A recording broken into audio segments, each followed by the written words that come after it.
बड़ी सुंदर बात गोस्वामी जी कह रहे हैं, काल दंडले काहू न मारा। मैंने समय किसी को डंडा लेकर नहीं मारता है, केवल बुद्धि बिगाड़ देता है, बुद्धि बिगड़ जाती है, गलत सही लगने लगता है।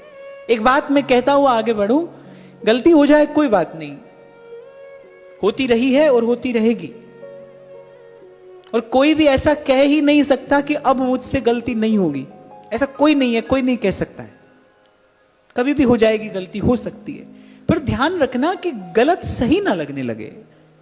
गलत करते करते हम वहां ना पहुंच जाएं कि हमको गलत सही लगने लगे। गलत सही लगने लगा माने गलत स्वभाव बन गया। और किसी भी चीज से मुक्त हो जाना संभव है, अपने स्वभाव से मुक्त होना संभव नहीं है। देखो ठाकुर जी की ओर देखो, अपने स्वभाव से ही तो विवश है ना वो। कैसा भी पापी दुरात्मा कैसा भी आए, करुण होकर एक बार पुकारे, उनका स्वभाव है, विगलित हो जाते हैं, वो कृपा करने को आतुर हो जाते हैं, तत्पर तू है ही कृपा करने को। सन्मुख होई जीव मोहि जबहि, जन्म कोटि अघ नासहि तबहि। स्वभाव ही तो है उनका कि वो पात्र अपात्र का विचार ही नहीं करते, बरसा देते हैं अपनी कृपा का जल। किसी भी चीज से मुक्त हो जाना संभव है, ध्यान रखना, पर अपने स्वभाव से मुक्त होना संभव नहीं है। पहले भी शायद कभी एक उदाहरण दिया था मैंने आपको कि लहसुन की फली को गुलाब के इत्र में आप डुबो दो, वो ऊपर ऊपर से गुलाब की खुशबू तो ले लेगी, लेकिन अपनी दुर्गंध नहीं छोड़ेगी। वो दुर्गंध तो उसमें है। तो ध्यान रखना कि अनुचित करते करते हम वहां ना पहुंच जाएं कि हमको अनुचित सही लगने लगे, हमको गलत ही ठीक लगने लगे, गलत हमारा स्वभाव ना बन जाए। कल भी आपको मैंने कहा था कि इस भ्रम में न रहना कि साथ कुछ नहीं आया कुछ नहीं जाएगा। नहीं, आपका मन साथ आया है, आपका स्वभाव आपके साथ आया है और वो साथ जाएगा। एक ही माता पिता के संयोग से उत्पन्न होने वाली संतान, एक बालक बिल्कुल शांत होता है, एक महाक्रोधी होता है।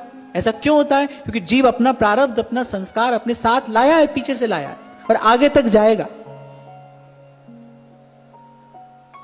और ये कब तक चलता है, ये व्यापार कब तक चलता है?